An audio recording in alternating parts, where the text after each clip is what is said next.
Chairman. My name's Red. I'm an alcoholic. Hi. My name is Michael. I'm an alcoholic. Red. Exactly.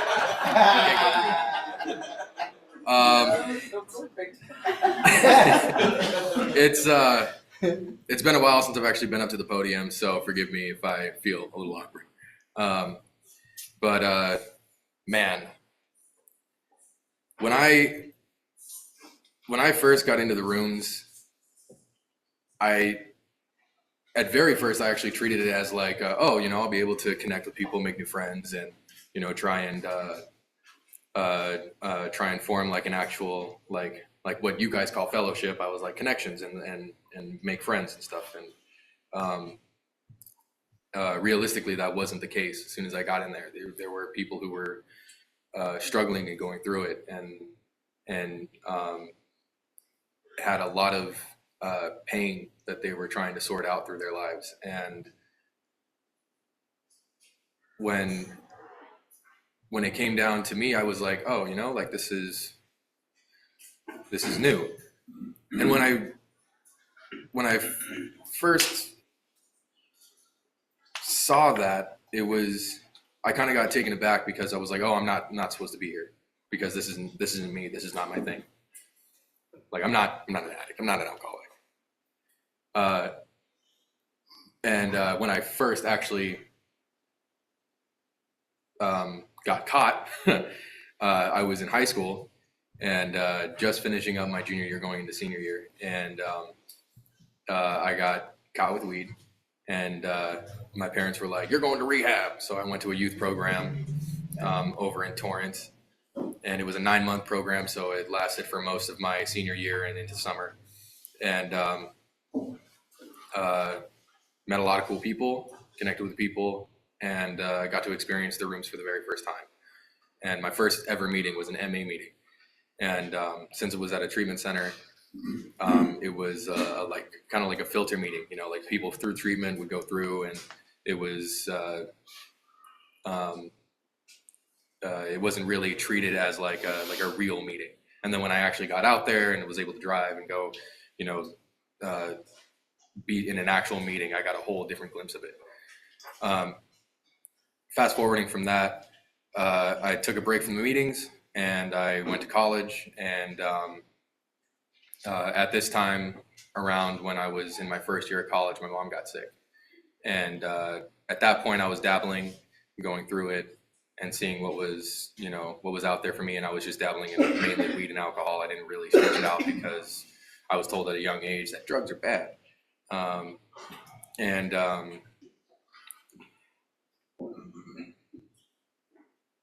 When I found out that my mom got sick, it was like, all right, so I'm going to try and help out as much as I possibly can. And I'm going to, let go. And I did. I let go for like a year and 4 months when I was initially in the youth side of things. And then afterwards, I let go for like another 6 months after that, to see if I could, not to see, but like to be there for my mom.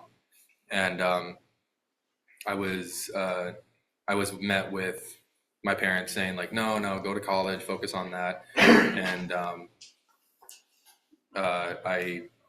I did just that because I had to listen to my parents. So I went through college, and all through college, and that was the thing in college. Like I thought reinventing myself from high school to college, because when I was in high school, I was very ostracized and like kind of viewed as the weird kid. And I thought reinventing myself and changing my personality would help me gain friends and have connections and be a part of the normal society. And I found out that wasn't the case. You're not supposed to do that. You're supposed to be yourself. Huh.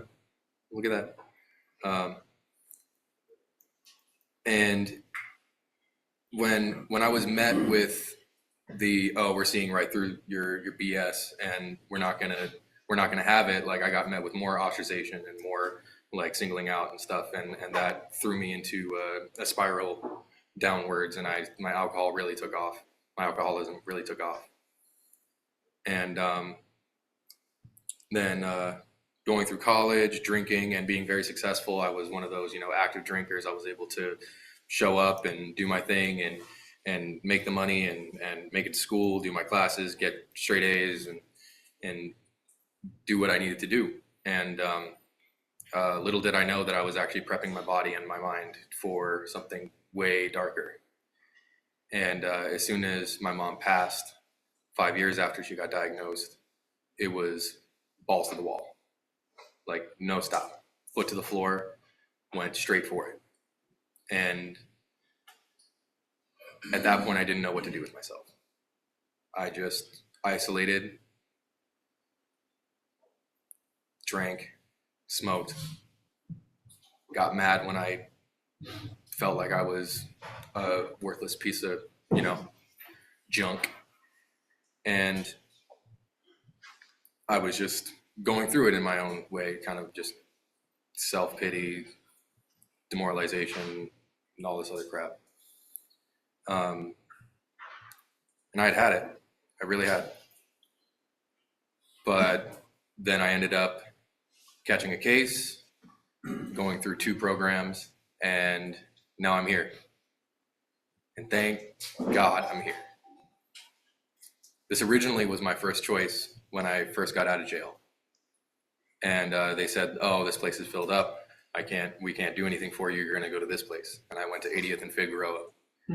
And yeah, great place to get sober, by the way. Great place to get sober. Yes. See all the night walkers. Oh. Yeah. And right out the window too. Get their numbers, perfect. But I realized in that first program that it was my first realization of like, wow, I really did it this time. I really made a choice to like screw everything up, ruin all the relationships, burn bridges, everything. And I couldn't handle it. I ran program. I can run program with anyone, and I can blend in, and I'm very adaptive when it comes to that. But realistically, I don't know what the hell I'm doing.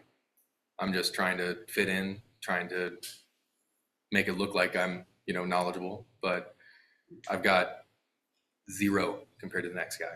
0 knowledge on what I need to do and how I need to do it. And I've gained a lot of tools within this program and all the other programs before for actual sobriety. And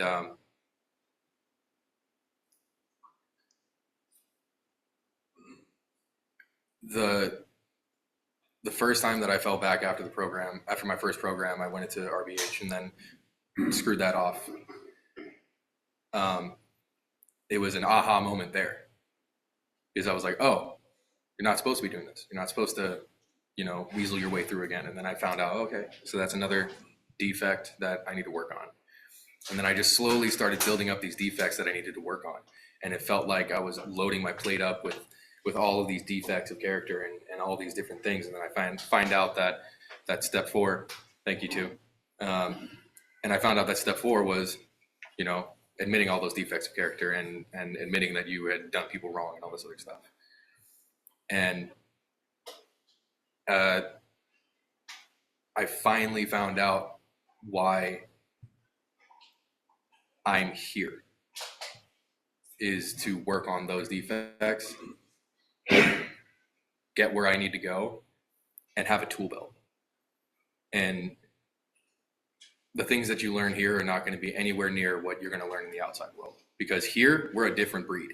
We're a completely different breed compared to normalcy or a normal society, because we don't have that thought process like other people do, where we can just put down the drink or put down the drug and be like, no, I'm good. But with all of that, with what I'm saying, with what I'm spewing, is take awareness of yourself, have action behind what you're aware of, and then be committed to change. Because that's all we can do, and that's going to be a lifelong journey throughout that entire time. I'm Red, I'm an alcoholic. Thank you.